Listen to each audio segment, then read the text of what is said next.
వ్యభిచరించకూడదు. పొరుగువాని భార్యను, భర్తను లేదా నీ శరీరమును పరశరీరానికి అప్పగించవద్దు. నేను చెబుతున్న మాట కాదు, బైబిల్ చెబుతున్న మాట. నీ శరీరాన్ని పరశరీరానికి అప్పగించవద్దు. భర్త కావచ్చు, భార్య కావచ్చు, అది దేవునికి ఇష్టము లేదు.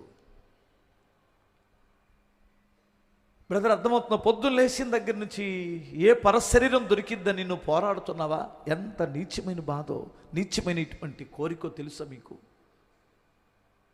ఎంత నీ శరీరం, నీ సొంతమైన శరీరము దేవుడు నీకు ఇచ్చాడు. నీ సొంతం, నీ భార్య నీ సొంతం, నీ భర్త నీ సొంతం. బైబిల్ చెబుతుంది పరశరీరాన్ని ఎప్పుడు ఆశించడానికి ఇష్టపడదు, దాన్ని వ్యభిచారం అంటాడు. వ్యభిచారులందరూ మండు గుండములో పడిపోతారు. అక్కడి నుంచి తప్పించువాడు ఎవడూ లేడు.